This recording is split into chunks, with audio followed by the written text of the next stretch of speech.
So, hello everybody, hope you're having a good day. I would like to talk about singing, dancing, rhythm, yoga, the spiritual connection in breathing. They say that you don't really know how lost you are until you're found, which I think is quite a truism, as much as isms can be terrible.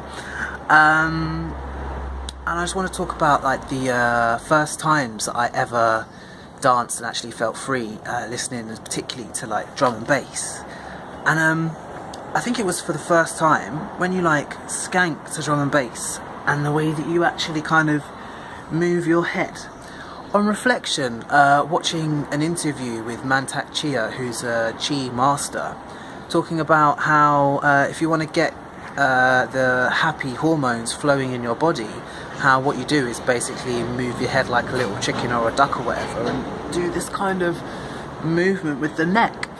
And it kind of just made me start to see how there's so much overlap in these different disciplines that you think would be so different, but when you're using the same anatomical physiological systems, and how they all tend to bring about happiness and some contentment.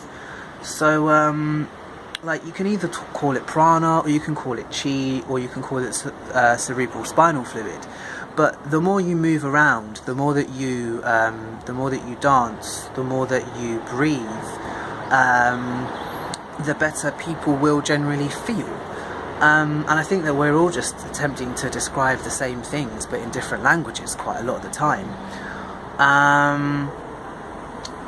And I just remember the first time I ever heard drum and bass and was just like, what is this music that I don't need to be able to dance like a hip-hop star or something to be able to actually like take part in it.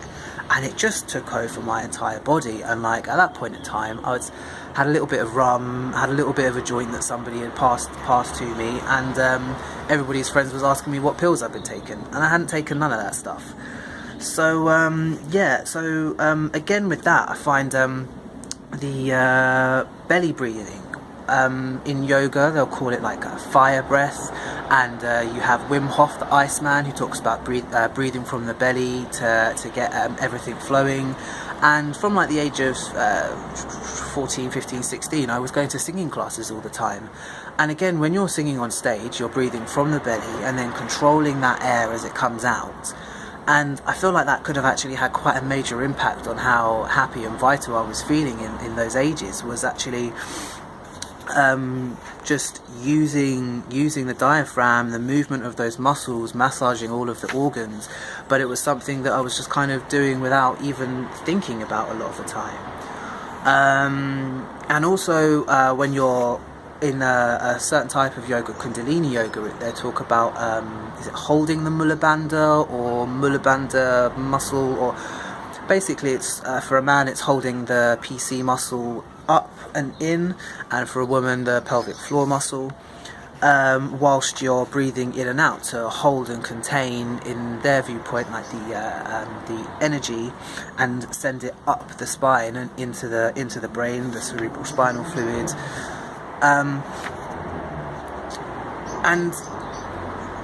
yeah, I don't know, there just seems to be a lot of overlap in all of these different disciplines that I just find ultimately interesting, and how the combining of these different things, I feel like, imagine if you could just go out for a workshop for a day and you were like, it was a singing, dancing, yoga kind of community thing, mashup with all the different types of kind of artistic, music, creative kind of expressions surrounding those very simple movements and techniques. I mean, most people who've listened to hip-hop, reggae or drum and bass know what skanking is, but maybe they don't realise that actually those movements are releasing chemicals into their body from their brain, causing their brain to create these things.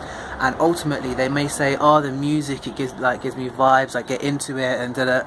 But on a scientific level you can say it's making all of these happy hormones like dump themselves into your bloodstream. And so when people talk about, I don't know, they see going out and dancing or watching music as something frivolous, but in actuality it's in our Western culture, outside of all the new Eastern philosophies that we're finally starting to accept, is actually one of the only mediums where we can actually, where we're actually getting these happy chemicals from.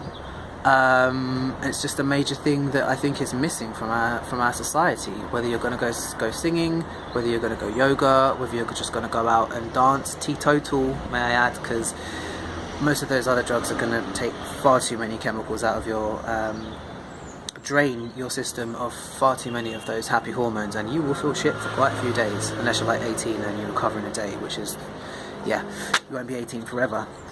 Anyway, I'm rambling, peace, love, unity and respect to all the ravers out there. And if any of you are getting older and you're looking for a bit of a sober daytime rave, let me know, and maybe we can organise something. Love and kisses.